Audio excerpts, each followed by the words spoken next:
Bismillahirrahmanirrahim. Assalamualaikum warahmatullahi wabarakatuh. Bismillah, alhamdulillah, wassalatu wassalamu ala rasulillah. Teman-temanku, anak-anakku sekalian, izinkanlah di sini saya Atok Maulana berbagi mapel pelajaran pendidikan kemuhammadiyahan bab periodisasi perjuangan Muhammadiyah. Langsung saja kita menuju ke materi. Di sini kita bisa lihat ada kompetensi dasar dan indikator. Bagi yang pengen membaca bisa di pause. Lanjut, yaitu faktor internal. Faktor internal yang mendorong persyarikatan Muhammadiyah didirikan, yaitu yang pertama, umat Islam banyak yang terjangkit penyakit syirik atau mempersekutukan Allah, taklid dan TBC, tahayul, bid'ah, khurafat. Penyakit-penyakit tersebut merusak akidah Islam yang lurus. Jadi syirik itu mempersekutukan Allah, taklid itu orang yang sangat fanatik mengikuti sesuatu atau seseorang. Terus ada tahayul, percaya pada hal-hal sesuatu yang dikaitkan dengan sesuatu, bid'ah atau menambah-nambah dalam perkara ibadah. Terus ada khurafat yang dia itu meyakini bahwa ada kekuatan selain Allah, gitu. Yang kedua, umat Islam terpecah ke dalam 3 golongan, yaitu priai, santri, dan abangan, sehingga memicu kesenjangan sosial. Priai itu biasanya kaum bangsawan, kaum darah biru dari kerajaan atau yang dia itu punya jabatan strategis di pemerintahan. Santri itu orang-orang yang nyantri, yang mondok di pondok pesantren. Dan abangan itu orang Islam yang dia itu tidak sepenuhnya melaksanakan perintah dan menjauhi larangan dari agama Islam itu. Yang ketiga yaitu sistem pendidikan yang lemah. Jadi dulu di waktu zaman penjajahan itu kita tahu sendiri bahwa pendidikan kita, pendidikan Islam itu sangat lemah. Seperti itu. Selanjutnya yaitu faktor eksternal. Faktor eksternal yang mempengaruhi persyarikatan Muhammadiyah didirikan. Yang pertama yaitu penjajahan kolonial Belanda.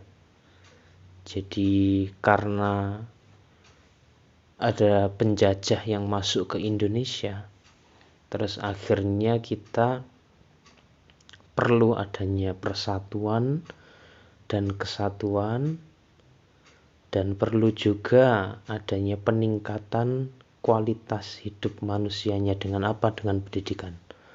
Makanya dulu itu kan perjuangan awal dari Muhammadiyah berdiri ini banyak bergerak di bidang pendidikan, karena orang yang sudah tercerdaskan pikirannya dan sadar akan pentingnya merdeka, maka dia akan bersatu padu untuk bersama-sama melawan penjajah.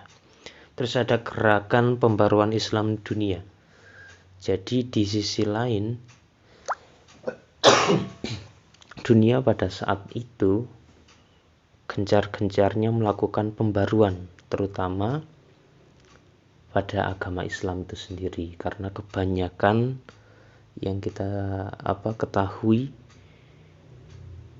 di seluruh penjuru dunia itu banyak praktik tahayul, bid'ah, dan khurafat. Maka ini yang terus akhirnya menjadi faktor eksternal berdirinya Persyarikatan Muhammadiyah. Selanjutnya kita bisa lihat kata per kata. Syirik itu mempersekutukan Allah, taklid itu mengikuti sesuatu atau seorang tanpa mengetahui dasarnya, jadi fanatik. Takhayul mengait-ngaitkan kejadian yang aneh dengan sesuatu tanpa dasar. Contohnya, ada suara burung gagak kok malam-malam, berarti ada orang meninggal. Terus, kok ada tokek bunyi 7 kali, berarti pertanda apa? Itu termasuk takhayul. Terus ada yang namanya bid'ah, mengada-ada atau membuat amalan baru dalam ibadah mahdhoh. Contohnya apa?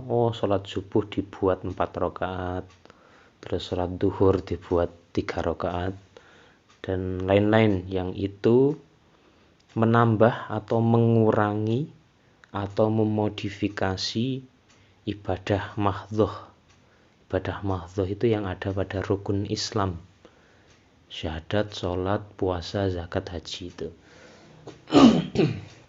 Terus ada khurafat, meyakini dongeng tentang alam gaib, legenda, atau dia itu memiliki benda atau makhluk memiliki kekuatan tertentu, seperti itu. Terus ini ada priai, santri, dan abangan, seperti tadi yang sudah Pak Atok jelaskan. Selanjutnya yaitu gerakan pembaruan Muhammadiyah periode awal. Jadi gerakan pembaruan Muhammadiyah pada masa Kiai Haji Ahmad Dahlan masih sugeng, masih sehat, dan penerus setelahnya itu banyak bergerak di bidang keagamaan, terutama memberantas TBC itu. Bidang pendidikan, mendirikan sekolah-sekolah Muhammadiyah banyak sekali. Ada bidang kepustakaan atau penerbitan. Kalau kalian cermati bahwa Muhammadiyah itu punya majalah yang legend, yaitu namanya Suara Muhammadiyah. Itu sudah berdiri sejak ini Muhammadiyah periode awal dan sampai sekarang ini masih terbit. Dan yang keempat, bidang sosial kemasyarakatan. Perjuangan Muhammadiyah periode awal. Kita bisa lihat tokoh-tokoh Muhammadiyah periode awal, yaitu ada Kiai Haji Ahmad Dahlan. Kiai Haji Ahmad Dahlan itu menjadi pimpinan Muhammadiyah dari tahun 1912 sampai 1923. Beliau menjadi perintis pendiri Muhammadiyah, dan juga pada periodenya beliau itu berdiri organisasi otonom yang namanya Aisyah. Jadi kalau Muhammadiyah itu kebanyakan struktur kepengurusannya itu didominasi oleh laki-laki, kalau Aisyah ini didominasi oleh perempuan. Yang kedua yaitu Kiai Haji Ibrahim dari 1923 sampai 1934. Pada periode beliau ada pendirian Badan Perkawinan Muhammadiyah. Terus ada lahirnya Pemuda Muhammadiyah dan Nasyatul Aisyah. Badan Perkawinan Muhammadiyah itu semacam KUA kalau sekarang itu, yang mengawasi, yang mengurusi pernikahan. Ketiga Kiai Haji Syam, penertiban administrasi dan memajukan pendidikan Muhammadiyah. Terus yang keempat Kiai Haji Mas Mansur dari tahun 1936 sampai 1943. Pada periode Mas Mansur ini termasuk masa emas juga pada periode kepemimpinan beliau. Ada penertiban organisasi, fatwa haram, pendirian Partai Islam Indonesia, dan banyak lagi. Selanjutnya Muhammadiyah sudah kemerdekaan dan Orde Lama. Jadi kalau Orde Lama itu adalah masa kepemimpinan ketika Indonesia itu dipimpin oleh Bapak Presiden Insinyur Soekarno. Nah, pada masa itu Muhammadiyah itu dipimpin oleh pemimpin-pemimpin berikut ini, yaitu ada Ki Bagus Hadikusumo. Beliau yang merumuskan Muqaddimah anggaran dasar Muhammadiyah, terus merumuskan landasan ideal Muhammadiyah, yaitu kepribadian dan cita-cita Muhammadiyah.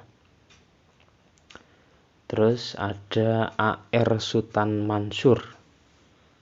Beliau melakukan pemulihan ruh Muhammadiyah kepada warga dan pimpinan Muhammadiyah dengan memasyarakatkan khosyiyah, yaitu takut kepada murka Allah, dan buk'ah mubarakah, tempat yang diberkati di tempat masing-masing.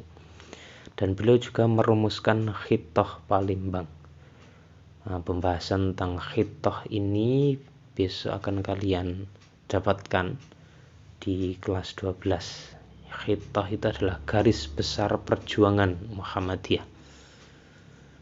Terus yang ketujuh ada Kiai Haji Yunus Anis. Beliau merumuskan kepribadian Muhammadiyah. Terus ada Kiai Haji Ahmad Badawi, melakukan perlawanan terhadap PKI.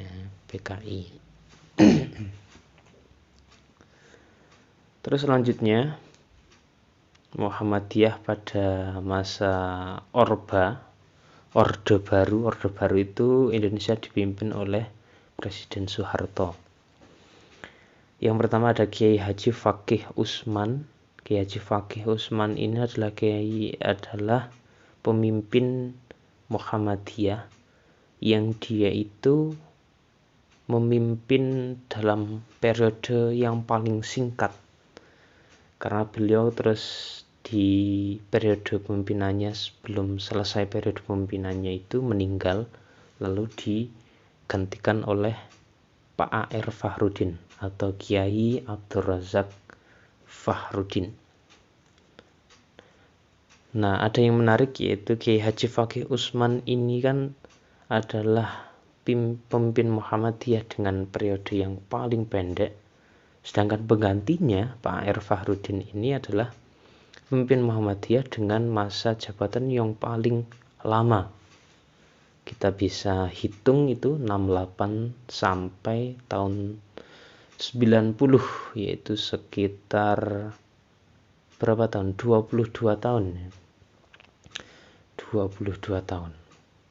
Pak A.R. Fakhrudin ini banyak sekali kisah-kisah yang menarik.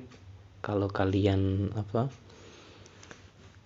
kalian tertarik bisa dilihat atau dibaca di media-media YouTube atau browsing itu, karena memang beliau adalah pemimpin yang sangat karismatik dan lemah lembut. Seperti itu karakternya. Terus selanjutnya ada Kiai Haji Ahmad Azhar Bashir MA tahun 90 sampai 95. Terus ada Profesor Dr. Haji Muhammad Amin Rais, itu 95 sampai 98. Nah, beliau pemimpin reformasi ketika dulu Presiden Soeharto itu bertahta lama, terus akhirnya beliau termasuk orang yang memimpin mobilisasi mahasiswa untuk demo dan menjatuhkan Orde Baru. Selanjutnya itu Muhammadiyah pasca reformasi. Jadi kalau reformasi itu adalah dimulai dari tahun 1998 setelah Presiden Soeharto lengser dari kekuasaannya. Itu reformasi. Nah, pasca reformasi ini ada pengganti beliau, Pak Amin Rais, karena Pak Amin Rais itu dulu terus akhirnya mendirikan Partai Amanat Nasional (PAN). Makanya secara otomatis beliau itu harus menanggalkan jabatannya sebagai Ketua Umum Muhammadiyah, karena Muhammadiyah itu tidak berafiliasi terhadap politik tertentu. Makanya terus akhirnya digantikan oleh Profesor Dr. Haji Ahmad Syafi'i Ma'arif. Dan setelah Pak Syafi'i Ma'arif ini yaitu ada Profesor Dr. Din Syamsuddin, yaitu tahun 2000 sampai tahun 2015. Di masa beliau ini kepemimpinan Muhammadiyah pada posisi yang strategis, kooperatif dengan pemerintah sekaligus kolektif, bekerja sama dalam hal kebaikan sekaligus mengkritik konstruktif terhadap pemerintah dalam hal kemungkaran. Di periode beliau, Muhammadiyah juga melakukan jihad konstitusi dengan melakukan judicial review terhadap undang-undang yang mempengaruhi hajat hidup rakyat sebagaimana amanat Undang-Undang 1945, bahwa suatu apapun itu milik rakyat sudah semestinya dikembalikan kepada pemiliknya, yaitu rakyat. Seperti itu. Jadi banyak sekali perubahan-perubahan, gebrakan-gebrakan baru di era periode beliau Pak Din Syamsuddin ini. Terus periode 2015 sampai 2020 atau sampai sekarang ini bahkan itu masih dipimpin oleh Pak Dr. Beliau Pak Haidar Nasir ini udah profesor ya sekarang, Profesor Dr. Haji Haidar Nasir. Pak Haidar Nasir dikenal sebagai kader yang ideologis. Beliau mengawali sebagai kader sejak kecil, pernah menjabat sebagai ketua PPIPM. Jadi luar biasa, dari kecil sudah berkiprah di Muhammadiyah, di organisasi-organisasi otonom Muhammadiyah, dan sampai ke pucuk pimpinan tertinggi yaitu pimpinan pusat Muhammadiyah. Nah, Pak Haidar Nasir ini sampai sekarang masih menjabat. Di sini kita bisa lihat ketua PP Muhammadiyah dari masa ke masa. PP itu pimpinan pusat ya, pimpinan pusat Muhammadiyah dari masa ke masa. Dari Pak Ki Haji Ahmad Dahlan. Di sini ada foto-fotonya. Ki Bagus Hadikusumo juga ada di situ. Pak R. Fahrudin, Prof. Amin Rais. Bisa dilihat biar lebih kenal. Terus di sini ada Buya Syafi'i Ma'arif, Pak Din Syamsuddin, dan Pak Haidar Nasir yang menjabat sampai sekarang ini.